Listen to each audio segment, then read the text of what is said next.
Hello, and welcome to this edition of Desert Warrior. I'm your host, Major Deanna Begay.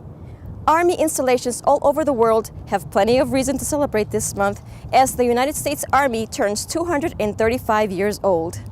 The Army's 235th birthday commemorates not only America's Army, but the soldiers, civilians, and families who support the ideals our nation proudly holds. And Jamal's mom, who is in the same unit as I am, comes from Haiti. Gee, I didn't know how many different people there are in our Army family. Garrison Commander Colonel Joseph Simonelli Jr. helped the children at the School Age Services Center celebrate the Army's birthday by reading the Happy Birthday U.S. Army book. Scouts from 1st Squadron 13th Cavalry Regiment leave a lasting impression on an area elementary school.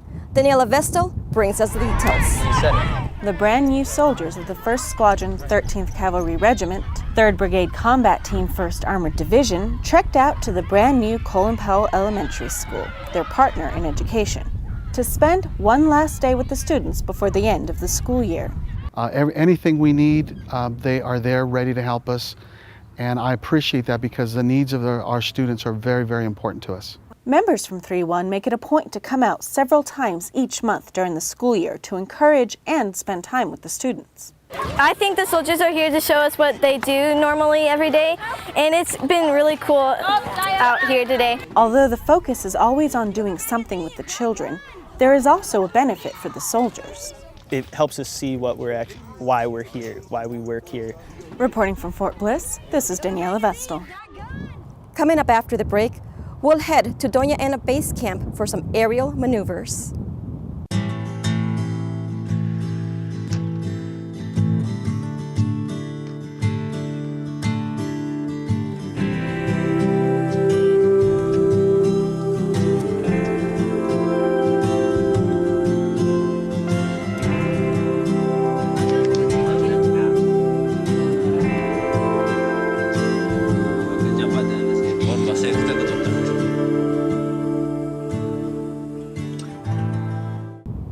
Welcome back. Soldiers from 3rd Brigade Combat Team 1st Armored Division step up to help the Texas National Guard. Texas Guardsmen maximized their training by joining forces with soldiers from 2nd Battalion 5th Infantry Regiment during an aerial assault exercise at Doña Ana Range, New Mexico.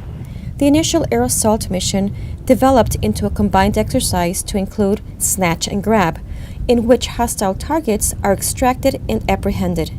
We use Special Forces, the Charlie 519th out of San Antonio, to do the snatch and grab, and then we used Alpha Company's 2-5 Infantry in order to secure the rest of the buildings and then in order to provide a cordon force around the ends of the objective. Chinook helicopters inserted 2 platoons from Alpha Company 2-5 Infantry.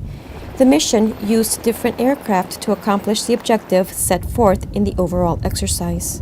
The means to which they get to the battlefield is different, obviously, because they have aircraft, so maneuverability on the battlefield is enhanced greatly. The operation also used a Black Hawk for the medical evacuation scenario that extracted a mock casualty. Although this was the first time that these Texas Guard Special Forces worked with Alpha Company 2-5 Infantry, the results were said to be seamless. They just worked well together. The infantry, I wasn't aware of them until I came out here and ran into them. I don't know how well Special Forces usually interact with just infantry guys, but it worked out amazingly. The Guardsmen, who spent about 2 weeks training, also used Doña Ana Range to qualify for their aerial gunnery and said they left with a feeling of accomplishment. Doña Ana had an upgraded range. Range 50 apparently had an upgrade, and it actually suited our training, and it was more realistic for our crew chiefs and the pilots to come out and shoot. This is our first time here. We actually loved shooting here, and hopefully we can come back again. And that does it for this edition of Desert Warrior. Until next time, stay safe. I'm Major Deanna Begay.